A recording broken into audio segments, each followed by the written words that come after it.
खुदावंद आपके साथ हो। अंजिल मुकद्दस संत मत्ती के मुताबिक, मत्ती के अंजिल उसका 11 बाब 25 से 30 आयत तक। यीशु ने कहा, हे पिता, हे स्वर्ग और पृथ्वी के प्रभु, मैं तेरी स्तुति करता हूं, क्योंकि तूने इन सब बातों को ज्ञानियों और समझदारों से छिपाकर नीरे बच्चों के लिए प्रकट किया है। हाँ पिता, यही तुझे अच्छा लगा। मेरे पिता ने मुझे सब कुछ सौंपा है। पिता को छोड़कर कोई भी पुत्र को नहीं जानता, और इसी तरह पिता को कोई नहीं जानता, केवल पुत्र जानता है, और वही जिसके लिए पुत्र उसे प्रकट करने की कृपा करे। थके मांदे और बोझ से दबे हुए लोगों, तुम सबके साथ मेरे पास आओ, मैं तुम्हें विश्राम दूंगा। मेरा जुआ अपने ऊपर ले लो और मुझसे सीखो, मैं स्वभाव से नम्र और विनीत हूँ। इस तरह तुम अपनी आत्मा के लिए शांति पाओगे, क्योंकि मेरा जुआ सहज है और मेरा बोझ हल्का। ये खुदा की पाक अंजील है।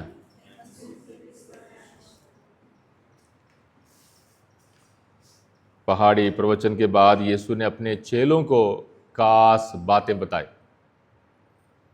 और पिछले इतवार को यीशु ने हम में से हर एक को, क्योंकि खुदा ने हमें बपतिस्मा में बुलाया, पाक सैक्रमेंटों के ज़रिए खुदावंद हम सबों को ताकत देता है।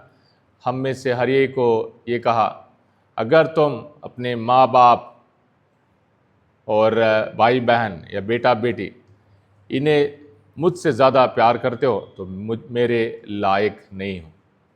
यानी खुदा को प्यार करना, खुदा की मर्ज़ी को जानना और खुदा के साथ जुड़ना और खुदा की योजनाओं के मुताबिक चलना हमारे लिए पाक बुलाहट है। वो हमारी दुनियावी इज़्ज़त से बढ़कर है, दुनियावी सच्चाई से बढ़कर है और दुनियावी शोहरत से भी बढ़कर है, क्योंकि सारी दुनियावी चीज़ें ख़त्म हो जाती हैं और खुदा का प्यार और खुदा की ताकत, खुदा की मेहरबानी और खुदा की सलामती हम में हमेशा हमेशा के लिए बने रह सकते हैं। और आज खुदावंद हम सबों को सबसे ख़ास बात अपने वसूल के खुदावंद बता रहे हैं। खुदावंद हम सबों को रूह में जीने के लिए बुलाते हैं, आत्मा में जीने के लिए बुलाते हैं, आत्मा से भरपूर होकर जीने के लिए बुलाते हैं। और इस लफ्ज़ को आपने बहुत दफ़ा सुना होगा कि हाँ जी, आत्मा में जीना है, रूह में जीना है, बहुत दफ़ा सुना है। पर उसके बाद जो खुदावंद कहते हैं वो उतना आसान नहीं है। यानी खुदावंद हम सबों को हलीम बनकर, खुदावंद हम सबों को आत्मा की प्रेरणा से भरपूर होकर, खुदावंद हम सबों को एक दूसरे के लिए बरकतों का कारण बनकर जीने के लिए बुलाते हैं। आत्मा में हम कैसे जिएं? शारीरिक वासनाएं यानी जिस्मानी और दुनियावी चीज़ें हम सबों को बार बार बुलाती हैं। जिम्मेदारी के नाते भी, दुनियादारी के नाते भी, रिश्तेदारी के नाते भी हम बहुत सारी बातों में मजबूर हैं। फिर भी खुदा की आत्मा हम में वास करता है, इसलिए खुदा की आत्मा की पुकार के मुताबिक जीना हमारे लिए ज़रूरी है। और खुदा की आत्मा के पुकार के मुताबिक अगर हम जिएंगे तब हम हमेशा के ज़िंदगी के वारिस बनेंगे।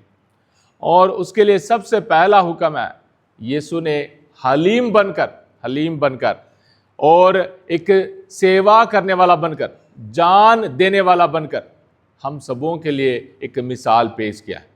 और पुराने अहदनामे में और जितनी भी भविष्यवाणी हैं उनसे बढ़कर आज के पहले पाठ के नबी जकरिया के उस भविष्यवाणी को हमें समझना चाहिए कि खुदा आ रहा है, पर एक गधे पर बैठकर आ रहा है, और जीत हासिल करने वाला जलाली खुदा है, पर सेवा करने वाला, जान देने वाला खुदा है। तो हम में से हर एक को जिम्मेदारी के नाते, माँ बाप, भाई बहन और रिश्तेदार होने के नाते, प्यारे भाई और बहनों, हलीमगी हमारे लिए सबसे बड़ा हथियार। बहुत सारे पापों के लिए कारण हमारा घमंड है प्यारे भाई और बहनों, जानकारी के, धन दौलत के, शोहरत के, खूबसूरती के, हमारे घमंड हम सबों को पाप में गिराता है। और यीशु हम सबों से ये कहते हैं कि इन सारे ज्ञान की बातों को खुदा ने समझदार और अमीर और बड़े नेक लोगों को नहीं, बहुत हलीम और शरीफ लोगों को प्रकट किया, बच्चों के समान सोचने वालों को प्रकट किया, बच्चों के समान नेक और मासूम लोगों को प्रकट किया। और जो लोग दुनियावी बातों पर शोर मचाने वाले नहीं, खुदा के ज्ञान को हासिल करने वाले, खुदा के साथ वफादारी निभाने वाले। और इसके लिए प्यारे भाई और बहनों, हम सबों को दुनिया छोड़ने की ज़रूरत नहीं है, फादर सिस्टर बनने की ज़रूरत नहीं है, और हम सबों को सिर्फ 24 घंटे दुआ करने, हमारी सारी जिम्मेदारियों में एक माँ होने के नाते, एक बाप होने के नाते, एक बुजुर्ग होने के नाते खुदा हम सबों को बुलाता है, रूह में जियो, पर रूह में जियो, पवित्र आत्मा के मंदिर हो आप। और हर एक सैक्रमेंट हमें याद दिलाता है, बपतिस्मा में हम सबों को मोहर दी गई है, बपतिस्मा में हम सबों को पवित्र आत्मा का मंदिर बनाया गया, और हर एक पाक सैक्रमेंट हम सबों को उस पाक इज्जत में जीने के लिए एक बुलाहट है, हमें बार बार याद दिलाता है। हर एक सैक्रमेंट पाक शाकत लेते वक्त, इतराफ़ करते वक्त और खुदा के खास वरदानों को हासिल करते वक्त हम सबों को बार बार याद दिलाया जाता है कि तुम पवित्र आत्मा के मंदिर हो। याद रखो, तुम पवित्र आत्मा के मंदिर हो, आत्मा तुम में निवास करता है, पवित्र आत्मा तुम में निवास करता है। आत्मा की पुकार को सुनो, आत्मा की आवाज़ को सुनो, ये बार बार हम सबों को याद दिलाया जाता है। बात यह है कि ये आत्मा में जीना किस किस्म की ज़िंदगी? आत्मा में जीना सिर्फ खिलने वाले, नाचने वाले, शोर मचाने वाले नहीं। आत्मा में जीने का पहला हुक्म है हलीम बनकर इकरार करना, खुदा सब कुछ है और मैं कुछ भी नहीं, मेरा जो कुछ भी है खुदा का है। यहाँ तक मेरे बोझ, परेशानी, मुसीबत, दुख, दर्दों को भी दूर करने के लिए खुदा मुझे बुलाता है। और खुदा को प्यार करने का मतलब हलीमगी में खुदा के सामने झुकना और खुदा को धन्यवाद देना। ऐ हमारे बाप की दुआ, ये स्वर्ग खुदा बाप के लिए हमारी ओर से दुआ। आज यीशु ने दुआ की, धन्यवाद की दुआ की, जैसे मानो यीशु अपने बाप से बातें कर रहे हों, यीशु अपने बाप से बातें कर रहे हो। यीशु हमारे समान खुदा बाप से दुआ करते। खुदा ने हम सबों को गोद लिया, हम लायक नहीं हैं, फिर भी खुदा हम सबों को अपने प्यार और उम्मीद से भरपूर करने के लिए बुलाता है। और अगर आत्मा की ज़िंदगी, आत्मा में जीना, हिलना, शोर मचाना, चिल्लाना, बाइबल लेकर घूमना, अगर ये नहीं है, असलियत में आत्मा की ज़िंदगी क्या है? आत्मा की ज़िंदगी आपके घर में, आपकी ज़िंदगी आपकी नौकरी में, आत्मा की ज़िंदगी आपकी परेशानियों में, मुसीबतों में। प्यारे भाई और बहन, आत्मा की ज़िंदगी का एकलौता मात्र टेस्ट है और आजमाइश है कि हम क्या पैदा करते हैं, हम क्या पैदा करते हैं। संत पौलुस गलातियों को लिखते हुए साफ साफ कहते हैं, अगर आत्मा से प्रेरित अगर आपकी ज़िंदगी है, आपके ये सारे फल हैं। प्यार से लेकर खुद पे काबू तक, प्यार से लेकर खुद पर काबू तक, और माफ़ी, सहनशीलता, सब्र करने की ताकत, हलीमगी, ये सारे पवित्र आत्मा के फल हैं। और ये बार साफ साफ दिखाई देते हैं। इस सब के लिए बाइबल लेकर घूमने की ज़रूरत नहीं है। हमारे शक्ल में, हमारे बातों में, हमारे कामों में, हमारे कुर्बानियों में, परिवार में बच्चे पहचान सकते हैं, माँ बाप पहचान सकते हैं, पति पत्नी को पहचान सकता है, पत्नी पति को पहचान सकता है कि हाँ जी, इसमें पवित्र आत्मा की हलीमगी है, पवित्र आत्मा की सब्र करने की ताकत है। जब जवाब दे सकते हैं, फिर भी सब्र करना, माफ़ करना, ये पवित्र आत्मा से भरपूर होकर ज़िंदगी है। और ये एक दिन की नहीं है, ये बार बार बार बार बार बार हर रोज़ हमें आत्मा में जीने के लिए एक बुलाहट है। नौकरी पर जाते हैं, बाहर जाते हैं, घर में वापस आते हैं, हमें आत्मा की पुकार से भरपूर होकर, आत्मा की ताकत से भरपूर होकर जीना। बहुत सारे ऐसे माँ बाप हैं जो वाकई पवित्र आत्मा से भरपूर होकर जीते। ज़रूर वो हिलते जुलते होंगे, नहीं होंगे, नाचते नहीं होंगे, पर उनके दिल में, उनकी सब्र करने की ताकत में, माफ़ करने की ताकत में, कुर्बानियाँ चढ़ाने की ताकत में, बच्चों के लिए काम करने की ताकत में, माँ बाप की मदद करने की ताकत में पवित्र आत्मा नज़र आता है। और हम सबों को पवित्र आत्मा में काम करने के लिए यीशु हम सबों को एक और आसान तरीका बताते हैं। यीशु कहते हैं कि हाँ जी, मेरे पास आओ, मेरे पास आओ, थके मांदे और बोझ से दबे हुए लोगों, तुम सब मेरे पास आओ। पैसे वाले मेरे पास आओ, खूबसूरत वाले मेरे पास आओ, आपने ऑनलाइन ट्रांसफर किया मेरे पास आओ ना, जो आपके पास कुछ भी नहीं है मेरे पास आओ, आप थक गए हैं मेरे पास आओ, आप बीमार हैं, मुसीबतों में हैं, आप मेरे पास आओ, मैं तुम्हें आराम दूंगा, मैं आपको सच्ची आज़ादी, सच्ची खुशी मैं आपको दूंगा। और यीशु के पास आना हमारे लिए एक लौता हथियार है। प्यारे भाई और बहन, कितने लोग सलीब के सामने बैठना काफी है, जितने लोग पाक मास में हिस्सा लेना काफी है, कितने लोग चर्च में आकर बैठकर पाक शाकत के सामने आराधना करना काफी है, और पवित्र आत्मा की ताकत उनमें उतर आती है, पवित्र आत्मा की ताकत से वो भरपूर हो जाते हैं, पवित्र आत्मा उनमें जिंदा हो जाता है। और हम सबों के लिए यीशु की ओर से एक वरदान है, मेरा जुआ अपने ऊपर ले लो, मेरा जुआ अपने ऊपर ले लो और मुझसे सीखो। हर एक शास्त्री, हर एक फरीसी अपने चेलों को इकट्ठा करते वक्त यही कहता था, मेरे पीछे आओ। यीशु ने वैसे ही कहा, अपने चेलों को बुलाया, मेरे पीछे चले आओ। पर यीशु एक फरीसी, यीशु एक यहूदी पर अलग किस्म का, एक नया मूसा है, एक नया नबी है। यीशु जान देने वाला मसीहा है। और यीशु जब कहते हैं कि मेरा जुआ अपने ऊपर ले लो, इस लफ्ज का मतलब या इस आयत का मतलब यह है कि मेरे समान सोचो, मेरे समान आत्मा से भरपूर होकर जियो, मेरे समान अपने इरादों को, अपनी सारी मन्नतों को, योजनाओं को खुदा की मर्जी के मुताबिक चलाओ। यह हमारे लिए बहुत ज़रूरी है। मेरे पास आओ और मुझसे सीखो, मेरा जुआ अपने ऊपर ले लो।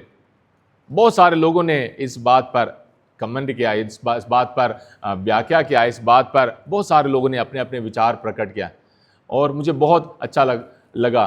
क्यारा कोरबेला, एक माँ जिसके 2 बच्चे मर गए थे और तीसरी बात प्रेग्नेंट थी, और डॉक्टरों ने कहा कि बच्चा सही सलामत है पर आपको कैंसर है, आपको कैंसर, अगर आप ठीक होना चाहते हैं तो आपको अबॉर्शन करना पड़ेगा। तो 2 बच्चों को खोने के बाद तीसरे बच्चे, नहीं, जब तक मेरा बच्चा पैदा नहीं होगा तब तक मैंने कोई ट्रीटमेंट नहीं करना। बच्चा पैदा होता है और उसके बाद सब सही सलामत है, पर बीमारी आगे बढ़ती है, ऑपरेशन के लिए जाना है। बहुत सारे जगह लुर्दस गए, मेजगोरिया गए, बहुत सारे जगह खुदा से बहुत दुआएं की, चमत्कार के लिए दुआ किया, पर कोई चमत्कार नहीं आया। उसके पति ने पूछा, क्यारा, पाक वचन कहता है कि थके मांदे बोझ से दबे हुए लोगों मेरे पास आओ, मेरा जुआ अपने ऊपर ले लो, क्योंकि मेरा जुआ सहज है और हल्का है। ये आयत आपको इस दुख दर्द में, इस बीमारी में, मौत के नज़दीक आते वक्त क्या बताता है। और उसने कहा, सचमुच सचमुच खुदावंद मेरी सारी बीमारियों को अपने ऊपर लेता है और मुझे खुदा की रूहानी ताकत महसूस होती है, खुदा की रूहानी खुशी मुझ में महसूस होती है।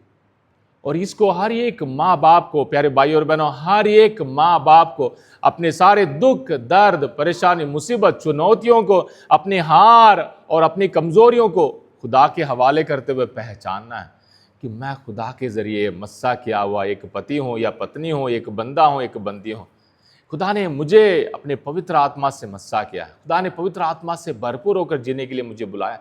मेरे दुख में, मेरे दर्द में, मेरी कामयाबी में, मेरी उम्मीदों में, मेरी योजनाओं में हलीमगी के साथ खुदा के सामने झुककर, बात यह है कि हम खुदा के सामने नहीं झुकते, पूरे दुनिया के सामने हम झुकते, पूरे दुनिया के सामने, हर एक के सामने झुकते, पर असली जगह खुदा के सामने झुकें ताकि किसी के सामने झुकने की ज़रूरत ना पड़े। घमंड के साथ नहीं, पर हलीमगी के साथ जीने के लिए खुदावंद हम सबों को वरदान दे। आइए प्यारे भाइयों और बहनों, खुदा में, रूह में जीने के लिए आज हम ताकत और बरकत हासिल करें। रूह में जीने का फ़ायदा है हमेशा की ज़िंदगी। शारीरिक वासनाओं के मुताबिक जीने का मतलब है जिस्म मर जाएगा तो हम भी मर जाएंगे, क्योंकि हमें रूह की कोई भी यादगारी नहीं रहेगी, रूह की इज्जत और पहचान हमें याद नहीं रहेगी। इसलिए रूह में जीने के लिए, आत्मा में जीने के लिए ताकत और बरकत मांगे, यीशु के समान हलीम बने, खुदा के सामने झुकें और अपने बोझ, परेशानी, मुसीबत को यीशु के हवाले करें और यीशु के जुआ अपने ऊपर ले, यीशु का बोझ अपने ऊपर ले। जान देने वाला बोझ है, माफ करने वाला बोझ है। और कलीसिया हम सबों को जितनी भी मुश्किल शिक्षाओं को सिखाती है, जान देने के बारे में, बच्चों को बचाने के बारे में, अबॉर्शन, इन सारे पापों से दूर रहने के बारे में, शादी के पाक बंधन को पाक रखने के बारे में, बच्चों के लिए बार बार उम्मीद के साथ दुआ करने के बारे में, कभी हिम्मत ना हारने के बारे में, सबकी इज्जत करने के बारे में, इन सब में हम रूह की ताकत से भरपूर होकर जीने के लिए ताकत और बरकत मांगे। आमीन। मैं ईमान रखता हूँ खुदा कादिर मुतलिब बाप पर, जो आसमान और ज़मीन का खालिक है,